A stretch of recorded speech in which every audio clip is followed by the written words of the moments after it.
नमस्कार, मैं हूं आपके साथ शिखा चौहान और आप देख रहे हैं इस वक्त पीआरबी। जहां एक तरफ दिल्ली से बीजेपी के खेमे से खुशी और जश्न की तस्वीरें निकल कर आ रही हैं। पूरा माहौल जो है जश्न का है और होना भी चाहिए, क्योंकि दिल्ली में 26 से 27 साल के बाद पार्टी का वनवास खत्म हुआ है। पार्टी पूर्ण बहुमत से सत्ता में आई। लेकिन दूसरी तरफ अगर हम बात करें तो एनडीए के 4 बड़े दल एक साथ बीजेपी को झटका देने का काम कर सकते हैं। जी हां, इस वक्त की सबसे बड़ी खबर महाराष्ट्र से एकनाथ शिंदे को लेकर आ रही है। क्या कुछ खबर है वो भी आपको बताएंगे, लेकिन उससे पहले आपका जानना यह जरूरी है कि देखिए, बीजेपी इस बार जो है बैसाखियों के दम पर प्रधानमंत्री की कुर्सी टिकी हुई है। बैसाखियों के दम पर सत्ता जो है, सरकार कायम है सत्ता में। लेकिन अगर ये बैसाखी जरा भी डगमगाई तो कुर्सी के लेने के देने पड़ जाएंगे। और तो देखिए, खबर जो है महाराष्ट्र से एकनाथ शिंदे का बगावती तेवर देखने को मिला है मीडिया से बातचीत के दौरान। देखिए, अभी तक एकनाथ शिंदे जो है खामोश नजर आ रहे थे, शांति और उनकी नाराजगी की खबरें जो है लगातार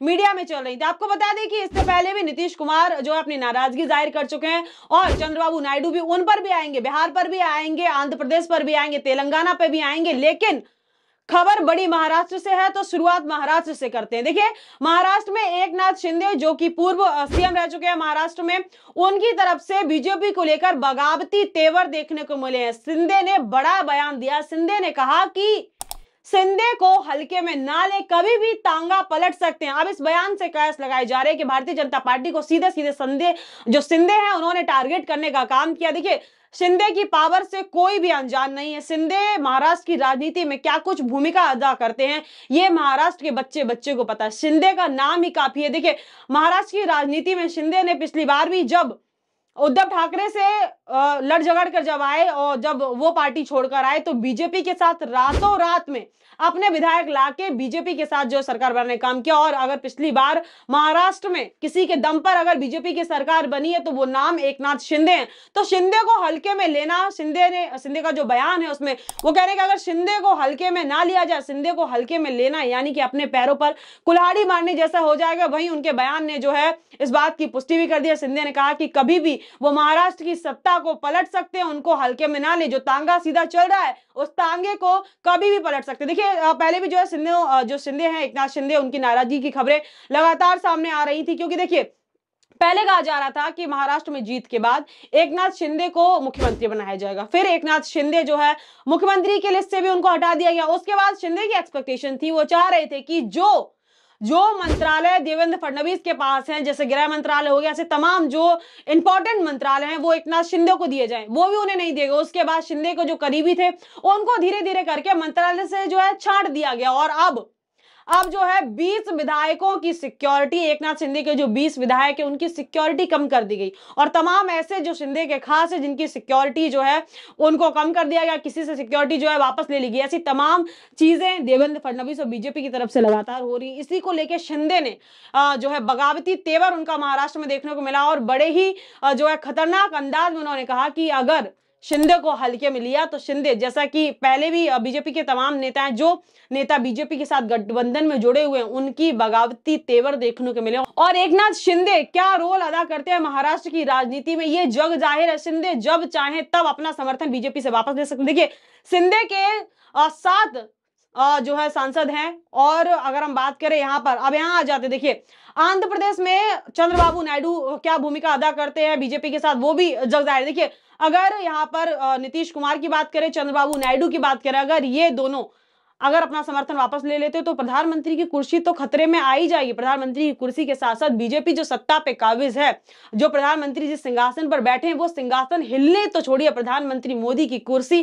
जो गिरने का काम भी हो सकता है। तो देखिए, यहाँ पे चंद्रबाबू नायडू ने भी बीजेपी से बगावत की और बीजेपी जिस फैसले का विरोध कर रही थी, ठीक वही फैसला चंद्रबाबू नायडू की तरफ से आंध्र प्रदेश में लिया जाता। अब इस पर बीजेपी क्या एक्शन लेगी वो भी देखना दिलचस्प होगा। क्योंकि देखिए, बीजेपी लगातार विरोध कर रही थी जब कांग्रेस की सरकार है तेलंगाना में और वहां के जो सीएम है रेवंत रेड्डी, उन्होंने एक फैसला लिया कि रमजान के महीने में जो मुस्लिम कर्मचारी हैं सरकारी, उनको जो है जो जैसे 9 to 5 जॉब होती है तो उनको 1 घंटे पहले जाने की अनुमति दी जाए। इस पर बीजेपी ने कांग्रेस को आड़े हाथ दिया, कई सारे आरोप कांग्रेस के ऊपर लगाए कि ये पार्टी जो है पक्षपात करती है और ये जो है तुष्टीकरण की जो राजनीति है। ऐसे गंभीर आरोप कांग्रेस के ऊपर लगाए गए और कांग्रेस को बीजेपी ने कटघरे में खड़ा कर दिया। अब जो चंद्रबाबू नायडू बीजेपी के साथ एनडीए के गठबंधन में एक सहयोगी दल हैं जो बीजेपी के साथ गठबंधन में जो सरकार बनाई, उन्होंने वही सेम हू बहू चंद्रबाबू नायडू का कॉपी पेस्ट करके आंध्र प्रदेश में ला दिया। अब इस पर जो है बीजेपी क्या कहेगी? इस बार अभी तक बीजेपी की तरफ से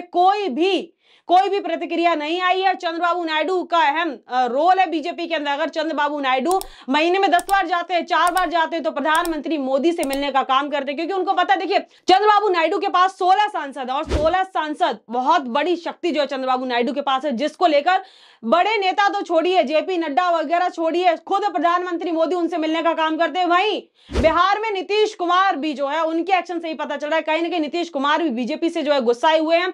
बीजेपी एनडीए के नेतृत्व में एक रैली संबोधित की गई थी कुर्मी समाज के लिए, उसमें नीतीश कुमार नहीं जाते हैं, जबकि नीतीश कुमार खुद कुर्मी समाज से आते हैं और एक स्ट्रॉन्ग वोट बैंक है बिहार में नीतीश कुमार का, लेकिन नीतीश कुमार उस रैली में नहीं जाते हैं, जिससे देखिए खबरें आ रही थी कि नीतीश कुमार की जो नाराजगी है बीजेपी से साफ साफ दिख रही है और बीजेपी ने नीतीश कुमार की जगह दूसरा जो नेता है बीजेपी के जिन्होंने उस रैली को संबोधित किया और जिन्होंने उस रैली की आंकमान अपने हाथ में रखी, वो भी कुर्मी समाज से आते हैं। तो कहीं ना कहीं बीजेपी पे आरोप लगाए गए कि बीजेपी जेडीयू का वोट बैंक को कट करने की कोशिश कर रही है। नीतीश कुमार जो है, उनका जो एक स्ट्रांग वोट बैंक है उसको कहीं ना कहीं लूज करने की कोशिश कर रही है, तो नीतीश कुमार वहां भी नहीं जाते। और देखिए दूसरा, नीतीश कुमार दिल्ली आमंत्रण, जब बीजेपी की तरफ से दिल्ली में सीएम का जो फेस रिवील होना था, जो सीएम का शपथ ग्रहण समारोह होना था, उसका आमंत्रण भी नीतीश कुमार ने ठुकरा दिया और बहाना दिया प्रगति यात्रा। देखिए नीतीश कुमार दिल्ली भी नहीं जाते हैं, एनडीए जो भी प्रोग्राम करते हैं उसमें भी नहीं जाते हैं, और अब 24 फरवरी को जब प्रधानमंत्री मोदी बिहार में जाएंगे तो क्या नीतीश कुमार उनके साथ मंच साझा करेंगे? देखिए अगर मीडिया सवाल जवाब पूछे तो ये नेता कुछ भी बताने का काम नहीं करते हैं, बोलते कि सब कुछ ठीक चल रहा है, लेकिन जो भी एक्शंस लिए जा रहे हैं, जो भी क्रियाएं प्रतिक्रियाएं हो रही, उनसे साफ जाहिर हो रहा है कि जो भी एनडीए का गठबंधन है, जो एक स्ट्रॉन्ग गठबंधन बताया जाता है, वो कहीं ना कहीं अंदर ही अंदर जो है चीजें खराब चल रही है। क्योंकि देखिए अगर हम किसी गठबंधन में होते हैं तो जो पार्टी होती है उसके रूल्स और रेगुलेशन फॉलो करने पड़ते हैं, लेकिन ये तमाम नेता पार्टी के विचारधारा के विरुद्ध, पार्टी जिस चीज का विरोध कर रही है वही आंध्र प्रदेश के सीएम वही चीज लागू कर रहे हैं, पार्टी जो कुछ कर रही है उसके। देखिए अगर नीतीश कुमार की बात करें तो नीतीश कुमार की विचारधारा बीजेपी से की विचारधारा से मेल नहीं खाती और चंद्रबाबू नायडू की तो बिल्कुल नहीं खाती। वहीं देखिए अब एकनाथ शिंदे भी बगावती तेवर दिखा रहे हैं। उसके साथ ही साथ देखिए मुंबई में, महाराष्ट्र में एक बड़ा चेहरा रामदास अठावले ने भी बीजेपी के देखिए 2-3 एक मुद्दे रहे। पहले तो 2000 अगर 24 की बात करें, 2014 में और 19 में राम मंदिर को लेकर एक स्ट्रॉन्ग मुद्दा था, बीजेपी ने उस पर भर भर के वोट मांगे और बीजेपी सत्ता में आई। और उन्हीं मुद्दे में से बीजेपी का एक बड़ा मुद्दा है लव जिहाद, जिसको लेकर बीजेपी के करीबी नेता रामदास अठावले ने भी जो है उसका विरोध किया। बोले कि जो अंतरधार्मिक विवाह है उसको लव जिहाद का नाम नहीं देना चाहिए, जबकि आपको पता होना चाहिए कि बीजेपी के लिए एक ये स्ट्रॉन्ग मुद्दा है, इसको लेकर बीजेपी हर बार जो है वोट मांगने का काम करते हो। और लव जिहाद शब्द बीजेपी के लिए कितना इंपॉर्टेंट है ये तो जग जाहिर है। तो देखिए रामदास अठावले हो गए, हमने 3 बड़े चेहरे आपको बताए, बिहार में नीतीश कुमार, आंध्र प्रदेश में चंद्रबाबू नायडू और अब महाराष्ट्र में एकनाथ शिंदे। ये 3 बड़े चेहरे जो एनडीए के सहयोगी हैं, जो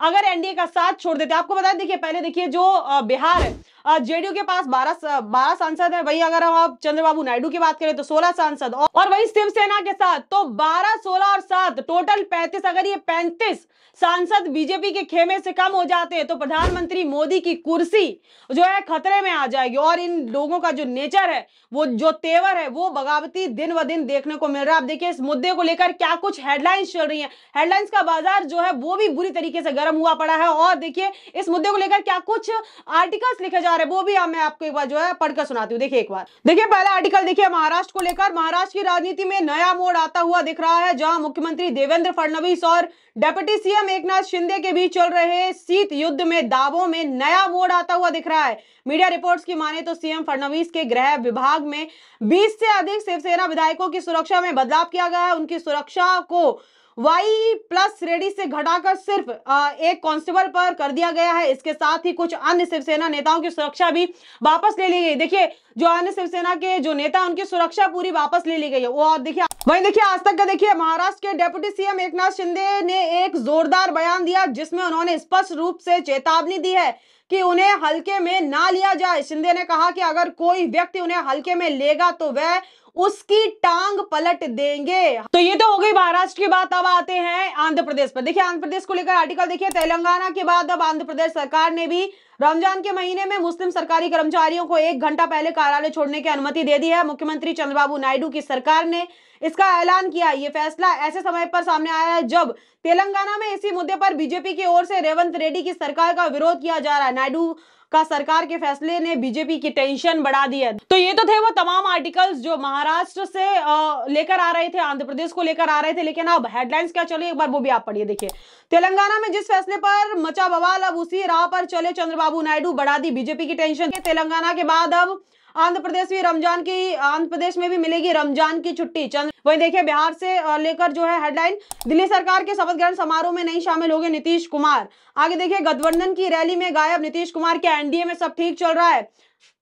वहीं देखिए रामदास अठावले को लेकर महाराष्ट्र से, रामदास अठावले ने किया महाराष्ट्र सरकार के इस कदम का विरोध, कहा अंतरधार्मिक विवाह को लफ्जियात का नाम नहीं देना चाहिए।